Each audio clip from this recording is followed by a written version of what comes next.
Hi there, this is Andrew from True North Trajectory Disc Golf. Thanks for tuning in. Today we're going to talk about the different flight characteristics of different discs so you can tell what you need to have in your bag moving forward.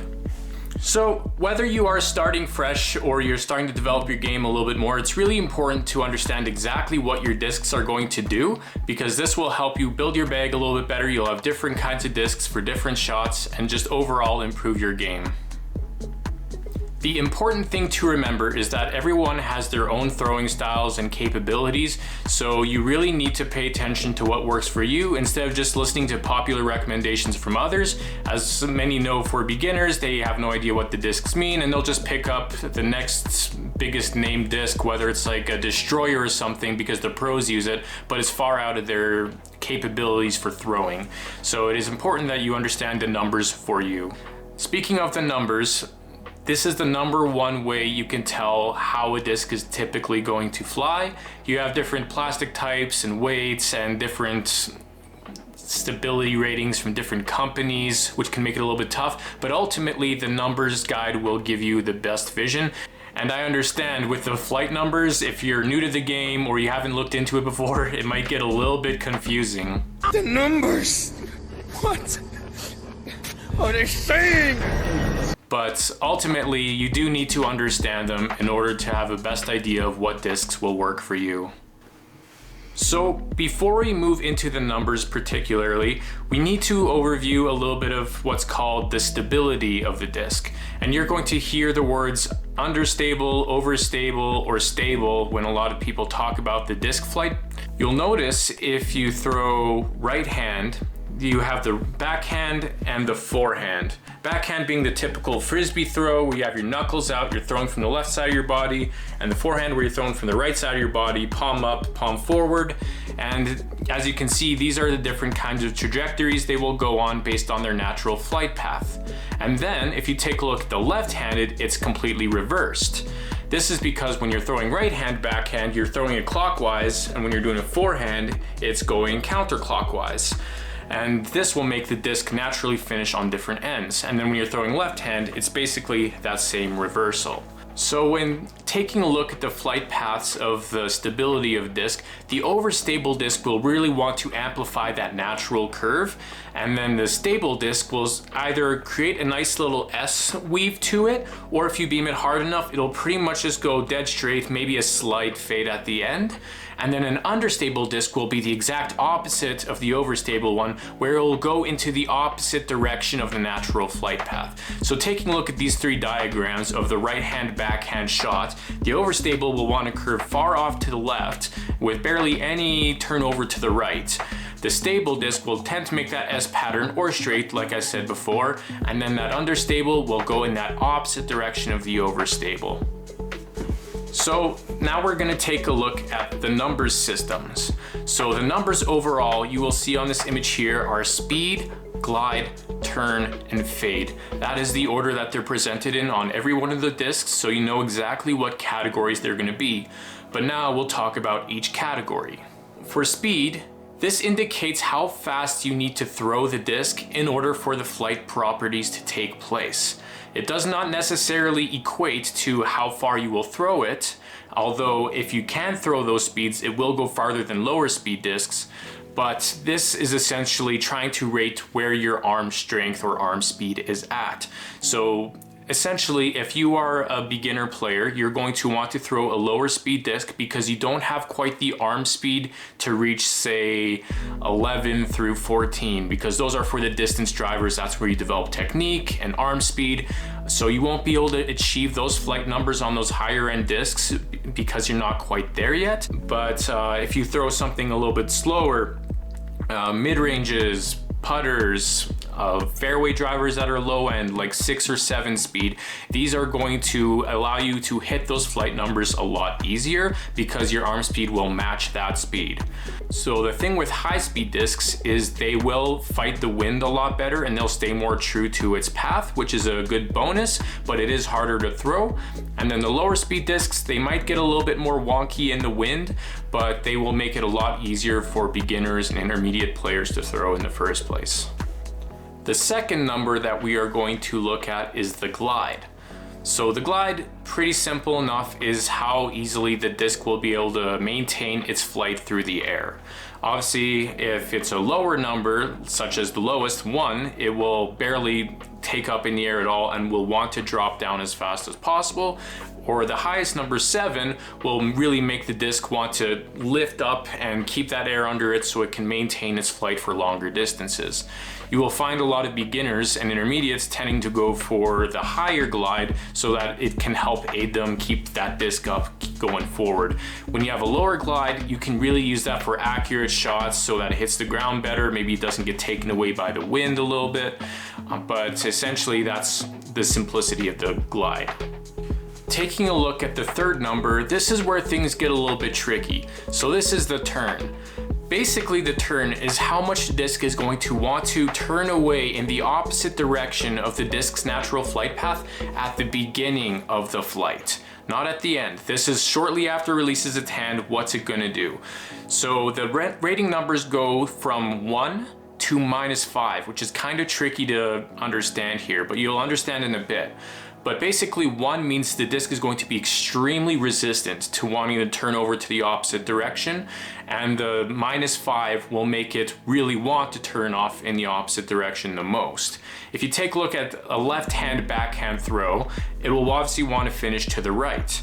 But with a lot more turn, you will see that it will bend off to the left after release before going back over to the right, depending on what the fourth number or the fade would be, but we'll get to that later. So beginners will find that they will prefer a higher turn number, and by higher turn, I mean anything from a -2 to -5, because this will help the disc go off to the left, then go straight and finish off on the right, which will give it a lot more flight time than if the disc was to automatically seek going to the right away.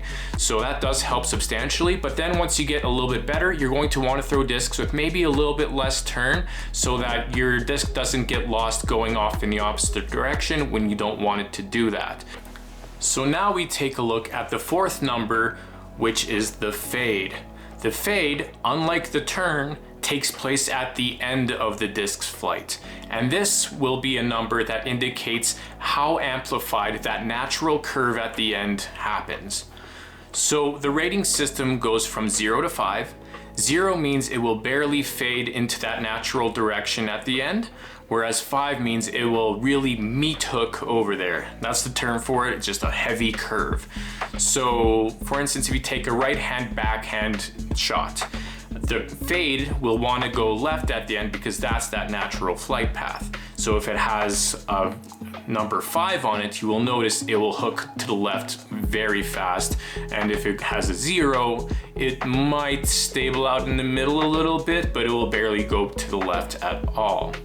So beginners will typically want to try to find discs that will maybe have a little bit of a lower fade if they want to go for distance. This will make it so that the disc isn't quite as hungry to finish off on the left as quickly, and will allow it to fly a little bit more straight before it does that. Whereas a lot more professionals or experienced players will have more arm speed, and they'll want to have that fade more consistent in order to make sure that that disc will come back and that their power won't just turn the disc and go far away. So the important thing about understanding overstable, understable, and stable discs is that you can sort of get a better idea of how the turn and fade numbers work on a disc, the third and fourth numbers. So you will notice if we look back on the overstable, understable, and stable charts of the disc, how much the turn and fade affected. So you'll find the overstable disc has very low turn and more fade at the end in order to accentuate that natural curve. The understable disc will have a lot more turn to pull in the opposite direction and maybe less fade to bring it back, hence going in that opposite direction of that natural curve. And then you look at the stable shot where there is a little bit of turn that brings it to the right, a little bit of fade that brings it to the left, and this will make it so that you have that maximum real distance where it can soar flat a little bit in the middle and it takes the longest time to land. Hence why a lot more newer players, they'll want to go for the understable to combat that hard left turn or get those straight drives going forward. But then again, you can always measure this at any level with how hard you throw a stable or understable disc. Overall, you know how to gauge the stability of your disc using the turns and fades And then you have your glide, which is how long you'll stay in the air. And then the arm speed is probably the most important part. You want to make sure that you are getting discs that match your arm speed. I, for instance, am an intermediate. I can throw probably up to a speed 11 while getting somewhat consistent results. But I throw my best with the speeds 8, 9, and 10. And then more advanced you get, you want to go to the 12s, the 14s for your distance drivers if you want to get the distance. But if you are brand new to the game or you're just beginning to develop everything, I seriously recommend sticking to putters and mid-ranges for the most part. You do not want to go for those big fancy drivers because you might not have the technique or the speed to hit those. The putters and the mid-range will keep you to your truest form and will make sure you learn how to throw the disc the most properly. And you'll find this in most other videos that explain this, because it's very important for you to begin small and work your way up. I myself did not follow these rules right away. I went for the cool flashy discs and I got very frustrated that I wasn't throwing it right. But then over time I realized that yes, I do have to get lower speed ones. It humbles you a little bit, but it will make your game a lot better and you'll throw really far distances. A new player throwing a speed 6 disc will go a lot farther than them trying to throw something higher like a speed 12 to 14, because those will just crash off in a natural flight course really quick. But overall, that's everything. If you have any other questions about the flight systems or any corrections if I missed anything, by all means comment it in the bottom. You'll see all the flight numbers. They'll be very different for a lot of discs. You'll have to sort of imagine in your head just how much turn and how much fade there is, how much speed your arm will be able to carry, and you might even have different uses for different kinds of shots. So if you are a new player and you throw a higher speed disc or something, it will be a very good tool disc to make sure that disc will curve hard to the natural path if you really want to get around an obstacle but you have a short distance to do it. Or maybe if you're an expert player, you can use an understable or low speed disc and make sure that it really turns off in an opposite direction so that you can throw comfortably on a backhand, say your right hand backhand, and then you really want to hook right at the end, then you can throw one of those discs and turn it over like that. But ultimately you're going to want to gauge what you want to do. Do you want to curve? Do you want to go straight? Do you want to get maximum distance? Do you want to go to the opposite direction? Whatever you're looking for, you really have to match up with your discs.